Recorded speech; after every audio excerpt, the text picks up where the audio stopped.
राहुल गांधी कहते हैं कि मोहब्बत की दुकान सजाना चाहते हैं नफरत के इस बाजार में। अब आज जब पवन खेड़ा का स्टेटमेंट आया है कि हम सत्ता में आएंगे तो बीजेपी के नेता बिना सुरक्षा सड़कों पर नहीं निकल पाएंगे। अब ये बता दीजिए कि इस बयान के साथ पवन खेड़ा बीजेपी का विरोध कर रहे हैं या राहुल गांधी की बात का विरोध कर रहे हैं?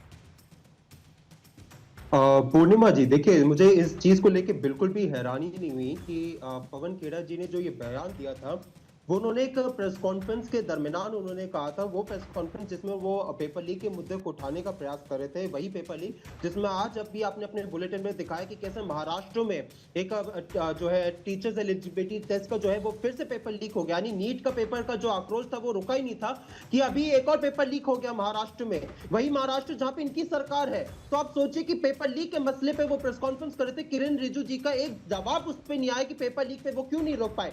ये जवाब उनका नहीं आ पाया किरण रिजिजू जी का कि कैसे सीबीएसई ने जो है अपने ही लोगों को ठेका देने का काम किया। ये जवाब नहीं आ पाया कि उनके राज्य में 90 पेपर लीक 48 रीटेस्ट क्यों हो गए, तो इसका जवाब उनके पास नहीं आया। और यही हम पिछले 12 साल में देख रहे हैं। अब आ जाते हैं आपके विषय पे जो आपने यहाँ पे सवाल पूछा।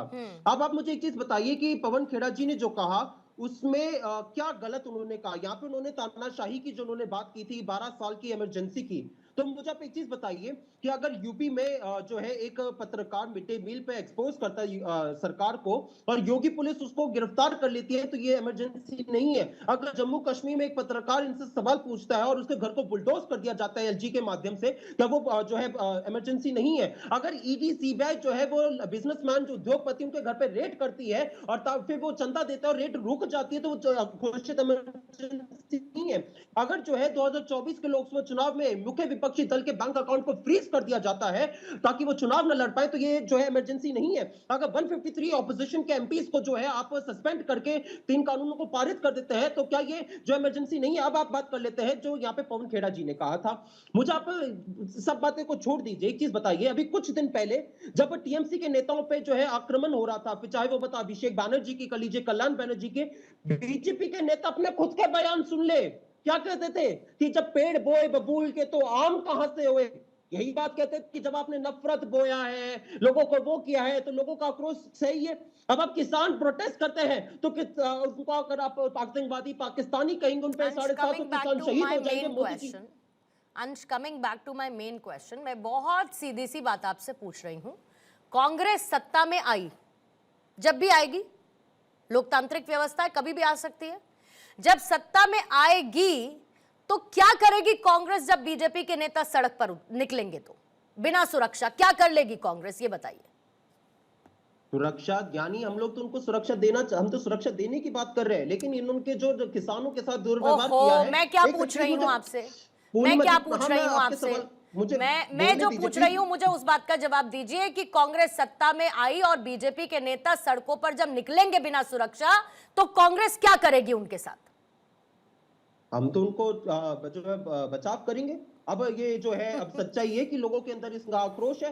हम लोग तो अब थोड़ी ना कह रहे, अब लोगों पर आप शिफ्ट हो गए, आप लोगों पर शिफ्ट हो गए, आप लोगों पर शिफ्ट हो गए। नहीं नहीं, पूरा बोलने दिया मैंने आपको, आपको मैंने पूरा बोलने दिया, पूरा बोलने दिया। आपसे 3 बार मैंने वही सवाल पूछा और आपको पूरा बोलने दिया। मैंने ये पूछा कि आप क्या करेंगे, अब आप कह रहे हैं कि हम सुरक्षा देंगे, लेकिन पवन खेड़ा जी के बयान से कहीं भी नहीं लगा कि वो सुरक्षा देंगे, ऐसा वो कहना चाह रहे हैं। लेकिन एक बात है, चलिए, आपको नहीं लगता कि पवन खेड़ा ने कुछ भी गलत कहा? आपको नहीं लगता ना कि पवन खेड़ा ने कुछ भी गलत कहा? अगर पवन खेड़ा ने, सिंह साहब, कुछ भी गलत नहीं कहा और जनता में इतना आक्रोश है आप लोगों को लेकर, इन तमाम मुद्दों को लेकर जो कि विपक्ष अभी अभी गिना रहा है, कांग्रेस अभी अभी गिना रही है, तो अगर पवन खेड़ा ने कुछ भी गलत नहीं कहा, तो आपका फिर ये आधार किस बात का कि ये कभी भी सत्ता में नहीं आ पाएंगे? क्योंकि ये लोकतंत्र की मर्यादा को तार तार कर रहे हैं, ये लोकतंत्र को नहीं मानते और धमकियां देने पर उतारू हो गए हैं। क्यों लगता है फिर आपको, सिंह साहब?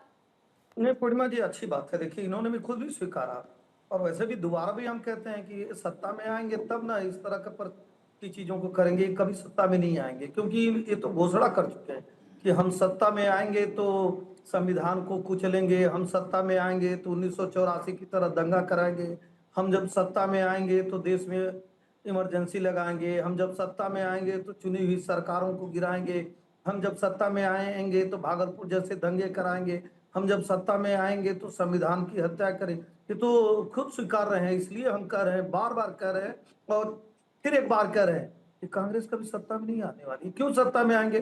सत्ता में आएंगे तो किसने नहीं देखा, ये इनका वास्तविक चरित्र है जो इनके नेता ने कहा, जो वर्तमान में इनके जो है प्रवक्ता यहाँ करे। कौन नहीं देखा है? पुलिस क्या कर ली जब ये इमरजेंसी लगा? पुलिस क्या कर ली जब गांव में वो पता नहीं कौन सा एक नसबंदी कानून लेकर आए थे? लोग जाके, पुलिस बचा पाती थी क्या? लोग जाके जंगलों में रहते थे, लोग जाके बागीचे में रहते थे, लोग जाके खेतों में रहते थे। तो तानाशाही प्रवृत्ति और तानाशाही वृत्ति ये तो सब लोगों ने देखा है कि इसी तरह का कार्य करते हैं।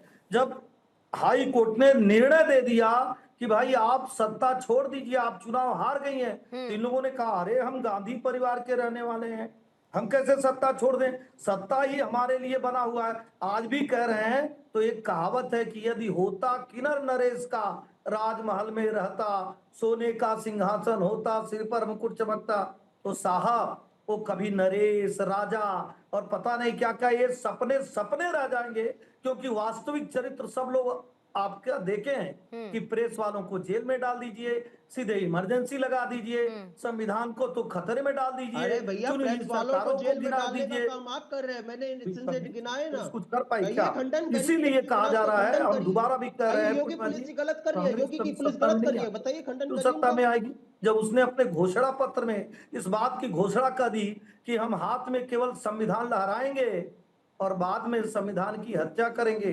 तो कौन ऐसे लोगों को मुझे लगता है सत्ता में ले आने का कार्य करे? जनता को सत्ता में ले आने का कार्य करेगी। और किसने नहीं देखा है इनके तांडव नृत्य को? नहीं, लेकिन सिंह साहब ऐसा नहीं लगता, सिंह साहब ऐसा नहीं लगता कि दल कोई भी हो, सिंह साहब ऐसा नहीं लगता कि दल कोई भी हो, भाषाई मर्यादा तो सबके नीचे गई है, सबकी नीचे गई है, चाहे कोई भी हो। लोकतंत्र में बहस कीजिए, वाद विवाद हो, सवाल उठे, सवालों का जवाब दीजिए, टकराव हो, वो सब ठीक है, लेकिन भाषाई मर्यादा क्यों सारे दलों के नीचे गिरती जा रही है? बात यह है ना। अभी आप इनका एग्जाम्पल कोट करेंगे, ये चार आपके उठा के बता देंगे, तो दूध का धुला तो कोई भी नहीं है ना। सिंह साहब जवाब दीजिए, पूर्णिमा जी मुझे 5 सेकंड का मौका दीजिए। बस आ रही हूँ। पूर्णिमा जी, कहा जाता है कि व्यक्ति की कथनी और करनी में जब अंतर होता है तो कहा जाता है कि कथनी मीठी खारसी, करनी विष की लोहे। कौन नहीं देखा है कांग्रेस को? कांग्रेस के प्रवक्ता भी कह रहे हैं और कांग्रेस के नेता भी कह रहे हैं, कांग्रेस का चरित्र भी कह रहा है, कांग्रेस का स्वभाव भी कह रहा है, कांग्रेस का इतिहास भी बता रहा है कि कांग्रेस ने ऐसे ही काम किया, प्रदेश को कई भागों में बांटने का कार्य किया, जातियों को लड़ाने का कार्य किया, धर्म को लड़ाने का कार्य किया, संविधान को बदलने का कार्य किया, देश में इमरजेंसी लगाने का कार्य किया। ये वास्तविक चरित्र है कांग्रेस का। हम लोग इस पे मलाल ही नहीं कर रहे हैं, हम तो कह रहे हैं कि भाई देश की जनता इसीलिए नहीं ले आने देगी क्योंकि इन्होंने अपने वास्तविक चरित्र को बता दिया कि हमारी अगर सरकार आएगी तो हम पहले भी संविधान को नहीं माने थे और अब भी संविधान को नहीं मानेंगे। इसमें पूर्णिमा जी भारतीय जनता पार्टी कहां से आ गई? ये तो इनका वास्तविक चरित्र और जनता के सामने उस चरित्र का प्रतिबिंब और प्रतिबिंब की प्रतिक्रिया, इसमें भारतीय जनता पार्टी। ठीक, इसलिए कह रहे हैं कि कांग्रेस ने पहले भी चुनी हुई सरकारों को गिराई, कांग्रेस ने पहले भी देश में दंगा कराया, सिखों की हत्याएं कराई, और आज भी अगर कभी कांग्रेस जहां पे भी आ जाती है, आप देखिए कर्नाटक में कांग्रेस आ गई है क्या करती है, हिमाचल में कांग्रेस आ गई है क्या करती है। तो कांग्रेस का एक ये स्वाभाविक चरित्र है कि वो एक विशेष धर्म के तुष्टीकरण का कार्य करेंगे, हिंदुओं के बारे में अपशब्द कहेंगे, तो सनातन धर्म को डेंगू मलेरिया से जोड़ेंगे। अंश जवाब देंगे जल्दी से, फिर उसके बाद मैं आपके पास आऊंगी अशोक जी। ठीक है, पहले जवाब ले लेती हूँ। अंश बोले। पूर्णिमा जी मुझे समझ में नहीं आया, बीजेपी के प्रवक्ता अपनी खुद की पार्टी की बुराई कर रहे थे या कांग्रेस पे कोस रहे थे? मुझे आप एक चीज बताइए कि यहाँ पे ये कांग्रेस कुछ और गया, सुन लीजिए, अरे सुन लीजिए तो बात हो चुकी थी, सुन लीजिए वो नीट पे कर रहे थे। सच्चाई क्या है कि बात यहाँ पे ये है पूर्णिमा जी की चुनी सरकारों को गिराने का काम किसने किया? चाहे मध्य प्रदेश में आप देख लीजिए, कर्नाटक में देख लीजिए, 18 में आप असम में देख लीजिए, हिमाचल में गिराने का प्रयास किसने किया? आप महाराष्ट्र का उदाहरण देख लीजिए, तो चुनी सरकारों को गिराने का काम आप लोग कर रहे हैं साहब।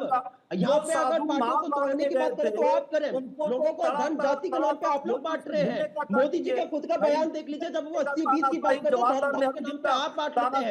जब आपके विधायक विधानसभा में खड़े होकर यूपी में ये कहती हैं कि भैया मुस्लिमों पे अलग वोट होना चाहिए, तो धर्म के नाम पे आप लोग बांटते हैं, जातियों के नाम पे आप लोग बांटते हैं। राजस्थान जाएंगे तो वहां पे गुजर नहीं, ठीक है सिंह साहब एक बात है, सुनिए, कांग्रेस के प्रवक्ता ने साफ तौर पर कह दिया कि जो पवन खेड़ा ने कहा उसमें गलत क्या कह दिया।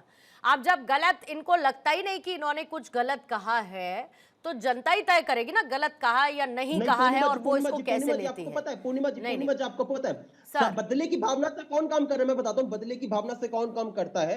जब ये खुद सरकार खड़े होकर कहती है राज्यसभा में कि जब ईडी सीबीआई ने जो विपक्षी नेताओं पे केस किए उसका कन्विक्शन रेट 1% से कम है, तो बदले की भावना से ये लोग काम कर रहे हैं। अगर सुप्रीम कोर्ट सीबीआई पे कहता है कि वो पिंजरे में अरे कोर्ट भाई, इसमें इसमें बदले की राजनीति कहां से आ गई?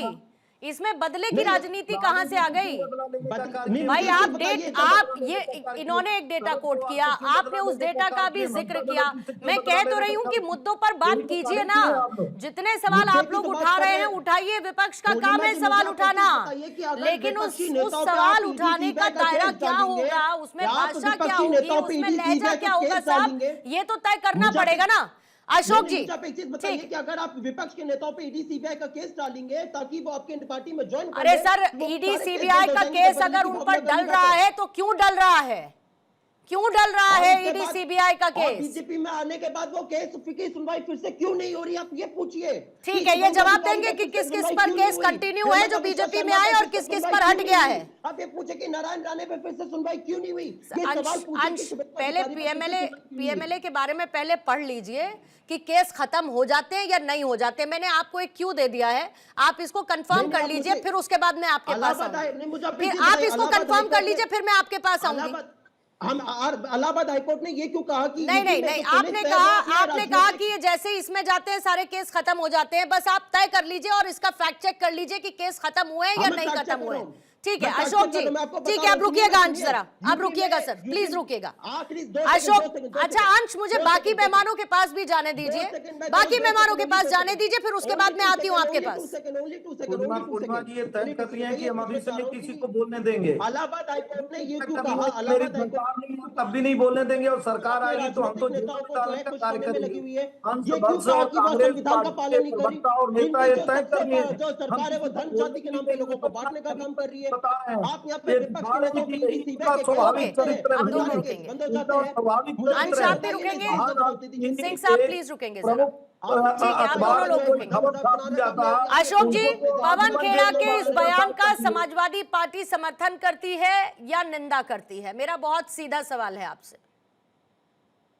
देखिए, पवन खेड़ा का बयान मैंने भी सुना और उनके बयान से जो इंटरप्रिटेशन उनके बयान का जब मैंने देखा तो मुझे ये लगा कि वो ये कहने की कोशिश कर रहे हैं कि जब सरकार बदलेगी, जब सत्ता बदलेगी, तो जो भाजपा सरकार के कारनामे हैं वो जब जनता के बीच जाएंगे वो कारनामे, तब जनता का रिएक्शन क्या हो सकता है। और कारनामे कोई छोटे मोटे और कैसे ये इंटरप्रिटेशन, यादव साहब आप समझे जरा, थोड़ा इसको डिकोड करेंगे इसमें, क्योंकि जनता शब्द तो मुझे कहीं सुनाई नहीं दिया। मैंने तो बाइट भी प्ले की, उसमें जनता शब्द का इस्तेमाल ही नहीं था।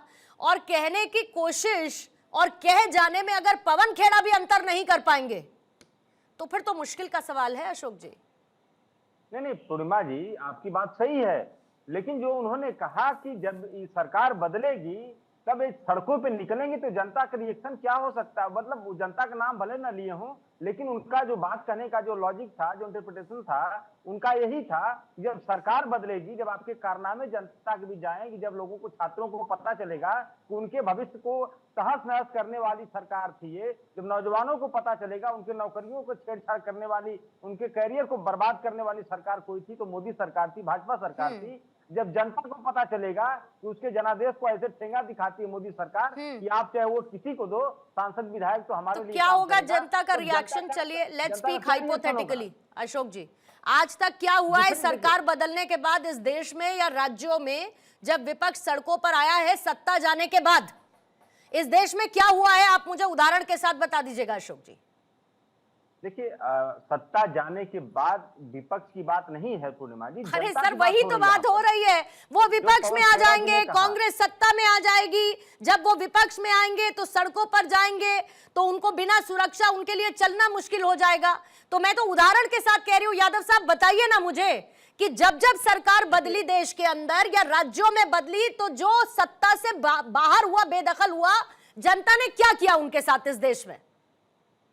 देखिए जनता ने जो भी किया हो इस देश में, कहा विपक्ष के आप, साथ, हम देख रहे हैं ना, क्या किया बताइए। देखिए पूर्णिमा जी, जनता ने जो भी किया हो विपक्ष के साथ, लेकिन जो अरे भाजपा नहीं जब किया विपक्ष ना, में यही आएगी, तो यादव साहब आप और हम कोई अभी आज तो पैदा हुए नहीं है, नहीं हुए ना सर, और आप तो मेरे से ज्यादा सीनियर हैं, तो आप बहुत अच्छी तरीके से सत्ता आपने भी गवाई, आप भी सत्ता में रहे, आप भी विपक्ष के तौर पर आए, तो जनता ने क्या कर दिया आपके साथ मुझे ये बताइए। या यूपीए इन्होंने कितने साल सत्ता चलाई केंद्र की, इसके बाद इनके साथ क्या कर दिया मुझे ये बताइए। और जनता शब्द का तो सर उन्होंने इस्तेमाल ही नहीं किया, पता नहीं कौन सी इंटरप्रिटेशन, कौन सी डिक्शनरी से या कौन सी एप्लीकेशन से आप लेकर आए हैं सर। पूर्णिमा जी, किसी सरकार ने क्या इतना अत्याचार किया इतिहास में? आप इतिहास में इंदिरा गांधी जी के दौरान में जो इमरजेंसी की बात भाजपा करती है, किसी सरकार ने इतना बड़े पैमाने पर अत्याचार किसी के साथ नहीं किया, किसी भी सरकार ने। आप एग्जाम्पल बता दीजिए अगर किसी ने किया हो तो। सर अभी बहुत एग्जाम्पल निकलेंगे फिर सर, मत पूछिए मुझसे, मत पूछिए यादव जी, बहुत एग्जाम्पल निकल आएंगे, मत पूछिए। बिल्कुल, देखिए ऐसा है, क्या घोटाले पर घोटाले, दंगे से लेकर दंगे, उत्तर प्रदेश की बात कर लूं या फिर बता दीजिए केंद्र में जो रही सरकार उसकी बात कर लूं? उदाहरण मत पूछिए मुझसे। एक सेकंड मेरी बात हो जाए पूर्णिमा जी, मेरी बात हो जाए कि क्या किसी सरकार ने, भाजपा के प्रवक्ता से भी पूछूंगा, क्या किसी सरकार ने भगवान राम के खजाने को लूटा? क्या किसी सरकार ने करोड़ों सनातनियों अब आप घूम गए किया? क्या किसी सरकार ने अगर नौजवानों सुनिए मेरी बात, काम किया? अगर लूटा जब आपने कह दिया ठीक है, तो क्या करेगी जनता? बेदखल कर देगी सत्ता से, ये लोकतांत्रिक विश्वास है ना, कर देगी ना। लेकिन सड़कों पर क्या, लेकिन इसके अलावा सड़कों पर उतरकर जनता क्या करेगी? जो आप जनता ऐड ऑन उस बयान में करे। मेरा कहने का सिर्फ इतना मतलब है सर, हम इसमें गोल गोल बहुत देर तक घूम सकते हैं। मेरा कहने का मतलब है कि जिस देश में कानून का राज हो, जिस देश में सब सत्ता में रहे, सत्ता से बेदखल हुए, सड़कों पर आए, तो उनके साथ कुछ नहीं हुआ, चाहे जो करके निकले उनके साथ कुछ नहीं हुआ। जनता के पास पावर है सत्ता से बेदखल करने की, और वो जनता का जवाब है, जनता वैसे ही जवाब देती है, जनता उसके अलावा कुछ नहीं करती। सिंह साहब 20 सेकंड्स दूंगी बस आपको, फिर सर्वेश जी, अनुराग जी आपके पास आ रही हूं। पूर्णिमा जी, दरअसल अशोक जी कहना चाह रहे थे कि देखिए सरकारें बदलती हैं तो किस तरह से हम कार्य करते हैं। जब सरकारें बदलती हैं, सरकारें जा रही होती हैं, तो समाजवादी पार्टी का भी वही चरित्र है जो कांग्रेस का चरित्र है। विधानसभा में कुर्सियां चलाते हैं, मार के किसी का सर फोड़ देते हैं। एक दलित की बेटी को कुर्सी से हटाने के लिए उसके महिलाओं की बात तो आप मत करिए यार, और एक महिलाओं की बात मत करिए। दलित बेटी को संस्कार उसके परिवार वालों नसीब ही नहीं होने देता। दलित बेटी की बात तो बिल्कुल भी मत करिए। आप ही की यूपी में एक दलित बेटी को उसका अंतिम संस्कार भी परिवार नहीं कर सकता, ये आपने करी है। एक बेटी यूपी में जो है अपने बलात्कारियों के खिलाफ एफआईआर दर्ज करवाने के लिए भी सीएम के घर के बाहर अगर उसको प्रदर्शन करना पड़ता है, तो बेटियों की बात आप बिल्कुल भी मत करिए। बेटियों की बात बिल्कुल भी मत करिए कि अगर पहलवान बेटियों को जो है दिल्ली के जंतर मंदिर पे प्रदर्शन करना पड़ता है और सुप्रीम कोर्ट जाना पड़ता है एफआईआर दर्ज करवाने के लिए, ऐसे नहीं समझ में आएगा कुछ, ऐसे कुछ नहीं समझ में आएगा। अभी पश्चिम बंगाल का जिक्र किया पूर्णिमा जी, आप इनसे पूछ ही नहीं रही है कि पश्चिम बंगाल में 350 हिंदुओं की हत्या होती है, मतलब हिंदुओं की हत्या होती है ना। नहीं बोलना है, क्यों बोलेंगे? इनकी वाले नहीं ना, तुष्टिकरण वाले। 700 किसानों की हत्या, 700 किसानों की हत्या। सिंह साहब क्या है ना, देखिए एक एक उदाहरण लेकर अगर चर्चा करने लगेंगे तो समय बहुत कम पड़ जाएगा, और सबको सब पता है किसने क्या किया, सबको सब पता है कि किसने क्या किया। ओके सर्वेश जी, ठीक है सिंह साहब प्लीज ना, प्लीज। भारतीय जनता पार्टी को वोट नहीं करता था, वो पश्चिम बंगाल में नहीं रहता था, उसको घर छोड़ के जाना पड़ता था। हम तो डंके की चोट में कह रहे हो कि समाजवादी पार्टी के प्रवक्ता सपा को ही वोट। ठीक है सर्वेश जी, क्विकली आपके पास, ठीक है फिर अनुराग जी आपके पास आती हूँ। सर्वेश जी, भारतीय राजनीति में वैचारिक बहस कोई नई बात नहीं है, इससे पहले भी होती रही है, आज भी है, आगे भी होती रहेगी। लेकिन जब लहजा धमकी भरा हो जाए तो फिर तो लोकतांत्रिक मूल्य तार-तार होते हैं या नहीं होते हैं? क्योंकि लोकतंत्र की बात करने वाले ऑपोजिशन के लोग हैं जो आज की सरकार को लेकर कहते हैं कि ये लोकतांत्रिक मूल्यों को नहीं मानते, ये सब कुछ लोकतंत्र के खिलाफ करते हैं, संविधान के खिलाफ करते हैं। तो धमकी भरा लहजा उसमें सम्मिलित है या उससे भी बाहर है? पूर्णिमा जी, आपको नमस्कार। आपके सभी दर्शकों को वंदे मातरम, भारत माता की जय। नमस्कार। देखिए पूर्णिमा जी, कांग्रेस के नेताओं को लोकतंत्र तभी याद आता है जब वो सत्ता से बाहर हो जाते हैं। सत्ता में रहते हुए वो लोकतंत्र की सीमाओं को किस तरह से लांघते हैं ये उनको खुद याद नहीं आता है। रही बात पवन खेरा जी या कांग्रेस के दूसरे नेता, अगर बात कह ले कि ये बयानबाजी करने के अलावा अगर आत्ममंथन करते कांग्रेस के नेता, तो आज यह देश में जो कांग्रेस कभी देश के हर कोने पे, हर राज्य के हर तालुके में थी, आज उस कांग्रेस की स्थिति ऐसी हो गई है कि यूपी जहां से देश का भविष्य तय होता है केंद्र का, वहां पे क्या कहते हैं, दोयम दर्जे की पार्टी बन के रह गई है। रही बात दूसरे नेताओं की और लोकतंत्र की, तो अभी अभी 25 जून बीता है। लोकतंत्र की हत्या गला किसने दबाया था हम सभी जानते हैं। समाजवादी पार्टी के प्रवक्ता अभी बड़े बड़े बड़बोले बोल रहे हैं। तो माननीय मुलायम सिंह यादव का राजनीति में जो पदार्पण हुआ, वो किस लिए पदार्पण हुआ? वो वही क्या कहते हैं, लोहिया जी के साथ काम करने के लिए और इसका विरोध करने के लिए इमरजेंसी का। कांग्रेस का इकोसिस्टम केवल और केवल शोर मचाता है। अगर सचमुच में काम करना होता तो आज ये राज्य दर राज्य चुनाव नहीं हारते। आप इनसे पूछ लीजिए, जब बंगाल में महिलाओं पे इतनी अत्याचार हो रहा था, हिंदुओं पे अत्याचार होता, कहां थी कांग्रेस? जब राजस्थान में इनकी सरकार थी तो महिलाओं पे क्या हाल होता था? प्रियंका जी नारा देती थी, यूपी में लड़की हूं, लड़ सकती हूं, लेकिन वही नारा कमजोर पड़ जाता था, मुंह से कुछ निकलता भी नहीं था। राजस्थान में जब अशोक गहलोत की सरकार थी, यहां पे सबसे बड़ी बात है, इवन बीजेपी के लिए भी ये बात है, आपके लिए ये बहुत बड़ा सबक होना चाहिए। जिस तरीके से ममता बनर्जी ने बीजेपी के और आरएसएस के कार्यकर्ताओं को 300 से ऊपर हिंदुओं को मरवा दिया, और ये किलिंग है, टोटल किलिंग है, रेप करवाया, 60 साल की महिला का उसके पोते के आगे रेप करवाया। हमारा न्यायालय भी देखता रह गया, न्यायालय में बात पहुंची भी सुप्रीम कोर्ट में, लेकिन अभी तक कोई फैसला नहीं आया।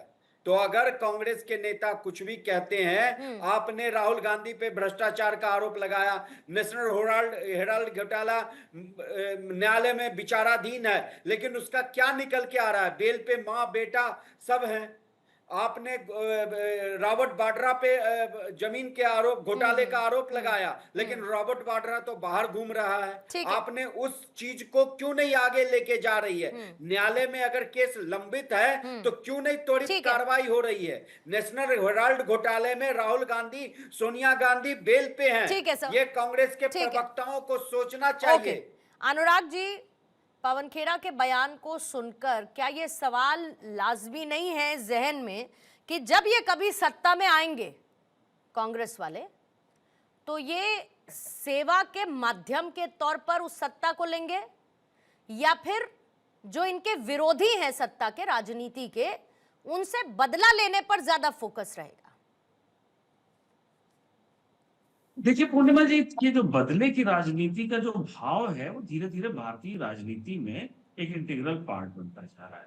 और जो पवन खेड़ा की जहां तक बात अगर चली जाए, तो पवन खेड़ा के अगर आप अपना उनका मनस्थिति देखेंगे तो असम में उन्होंने जिस तरह से असम के चीफ मिनिस्टर हेमंत बिस्वा शर्मा की पत्नी पे जो है आरोप लगाए, उसके बाद जो है उनके ऊपर मुकदमा हुआ, मतलब वहां के नतीजे क्या निकले, कितने वोट आए, वो सब एक अलग की बात है, लेकिन पवन खेड़ा जी को राज्यसभा में जगह मिल गई।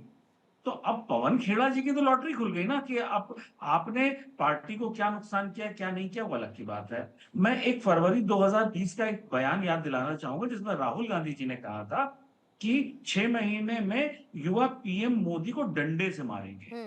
तो ये जो ये जो बयान है इनका, ये किसी बीजेपी के लिए नहीं है, ये राहुल गांधी जी के लिए है कि राहुल गांधी जी देखिए, मैं आपके टाइप के बयान देकर आपका प्रिय बनना चाहता हूं। ये उन्होंने राहुल गांधी जी को मैसेज दिया है कि मैं भी आपकी ही लाइन पे चल निकला हूं, मुझे और भी कुछ मिले।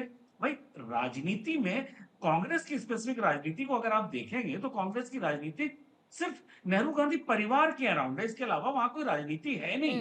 तो जो उस परिवार के नजदीक है, अब वहां पे भी हुआ क्या है पिछले दिनों, जो नजदीक हुआ करते थे वो अब दूर हो गए हैं, तो वहां नजदीकियों की थोड़ी सी वैकेंसी है, तो पवन खेड़ा जी लगे हुए हैं कि किसी तरह से वहां पे ठीक 10 जनपद के या नेहरू गांधी परिवार के आसपास वो हो जाए। तो ये जो इनका बयान है, ये भाजपा के लिए नहीं है, ये हमारे आपके लिए नहीं है, ये राहुल गांधी जी के लिए है कि मैं आपकी भाषा में बात करना शुरू कर चुका हूं। मतलब ऐसे बयान से पार्टी को नुकसान चाहे जो हो, अपना फायदा राहुल गांधी की नजरों में आके, और खैर इंपॉर्टेंट तो वैसे भी वो राहुल गांधी के लिए है ही, लेकिन और महत्वपूर्ण उनके लिए हो सकते हैं, बताते हुए कि मैं आपकी लाइन और लेंथ पर ही चल रहा हूं, आपकी शब्दावली के साथ साथ चल रहा हूं। पूर्णिमा जी, यहाँ पे विवादित बयान देके प्रमोशन बीजेपी में मिलता है, फिर चाहे वो बात अनुराग ठाकुर की हो कि कैसे गोली मारो के नाम से नारे दिए थे, कि कैसे कपिल मिश्रा ने क्या दिया था, और कितने सारे इनके नेता ऐसे थे जिन्होंने अब प्रज्ञा ठाकुर देख लीजिए, उन सबको कैसे उनका रहा है।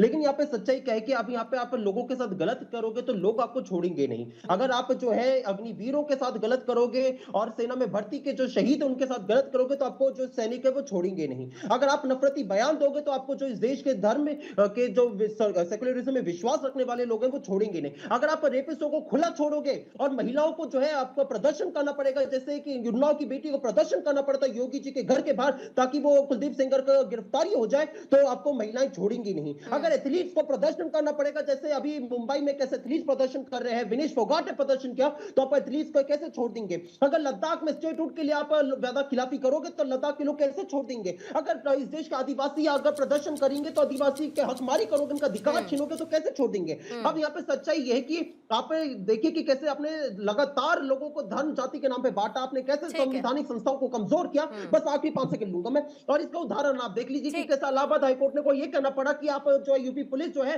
वो अपने राजनेताओं को अगर आपकी पार्टी में पॉपुलैरिटी नहीं मिलती है उल्टे सीधे बयान देकर, तो मुझे बिल्कुल एग्जाम्पल उदित राज का भी नहीं देना चाहिए, सुप्रिया श्रीनेत का भी नहीं देना चाहिए, पवन खेड़ा का तो बिल्कुल भी नहीं देना चाहिए, अनुराग ठाकुर का भी मुझे बिल्कुल नहीं देना चाहिए लोगों का एग्जाम्पल। पहले अशोक जी आपका काउंटर ले लेती हूँ, सिंह साहब फिर दोनों का मिलाकर जवाब दीजिएगा, अपना क्लोजिंग कमेंट रहेगा। अशोक जी टाइमर स्टार्ट कर रही हूँ आपका। मोदी जी अगले दिन जाके प्रचार। देखिए पूर्णिमा जी, पहले हम लोग जब ट्रेन में सफर करते थे तो घर वाले जगह जगह होर्डिंग लिखी रहती थी कि जहर खुरानी गैंग से बचना, क्योंकि वो मीठी मीठी बातें करेंगे और आपको कुछ न कुछ खिला देंगे, जब आप बेहोश हो जाएंगे तो आपकी सामान लेके चंपत हो जाएंगे। तो ये चंपत होने वाला काम, ये जहर खुरानी गैंग कौन है? ये आज का जहर खुरानी गैंग भगवान राम के बारे में अच्छी अच्छी बातें करता था, भगवान राम का भक्त बताता था और भगवान राम का ही खजाना लेके चंपत। दूसरी बात, परीक्षा पे चर्चा होती है सरकार के द्वारा, लेकिन उन्हीं छात्रों के भविष्य को लेकर के चंपत। आज नौजवानों की बात होती है, नौजवानों को अग्निवीर बना के उनका भविष्य लेके चंपत। आप जिसकी भी बात करोगे, आप चाहे किसानों की बात करो, चाहे नौजवानों की बात करो, आप सबके साथ वही काम करेंगे। आपने देश की बात किया, कसम मुझे इस मिट्टी की, इस देश नहीं बिकने दूंगा। क्या हुआ आपका? देश के सारे संसाधनों को आपने अडानी के हाथों बेच दिया। ओके सर, मैंने बड़ा सर्च किया सर, मैंने अपनी रिसर्च टीम से भी पूछा, अरे जरा बताइए कि राम भक्त बने अखिलेश यादव ने प्रभु श्री राम के अयोध्या में दर्शन कब कर लिए? जवाब ही नहीं आ पा रहा है सर। सिंह साहब जवाब देंगे? पूर्णिमा जी, दोनों लोगों का मुझे लगता है कि अगर 1-1 मिनट दी तो 2 मिनट देंगे।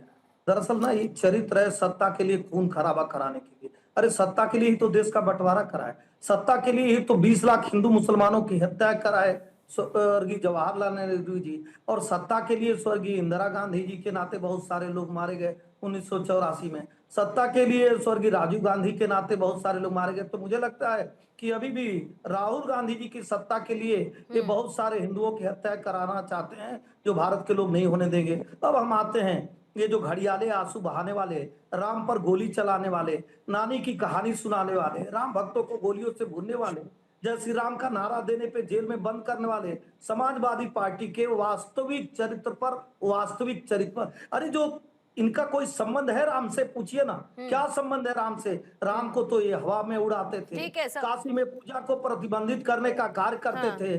का कोई चंदा है उसमें जिन्होंने राम का नाम नहीं ठीक है सर, लेकिन अगर इनका कोई नाता है नहीं प्रभु श्री राम से, तो आपका नहीं, लेकिन सिंह साहब इनका कोई नाता नहीं है प्रभु श्री राम से, ठीक है, लेकिन आप लोगों ने तो बताया ना नाता, तो प्रभु श्री राम को चढ़े हुए चंदे की सुरक्षा करने का नाता तो आप ही से था ultimately at the end of it.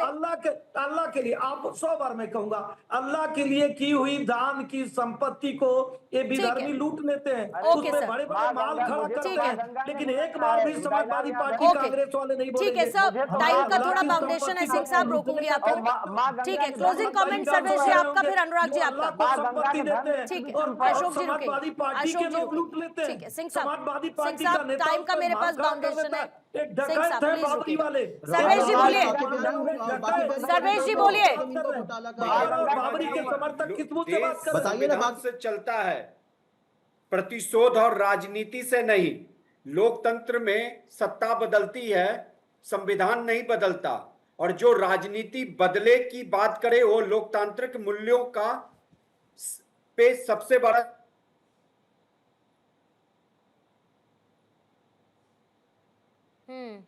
Sarvesh जी आपकी आवाज चली गई है। अनुराग जी आपका क्लोजिंग कमेंट ले लेती हूँ, सर्वेश जी की आवाज नहीं आ पा रही। अनुराग जी बोलेगा। देखिए पूर्णिमा जी, ये पिछले दिनों कुछ जो एक परिवर्तन आया, स्पेशली राहुल गांधी जी ने जब से पार्टी को लीड करना शुरू किया है, तब से एक परिवर्तन आया है कि कांग्रेस पार्टी जो है ना निगेटिव राजनीति की ओर चलेगी।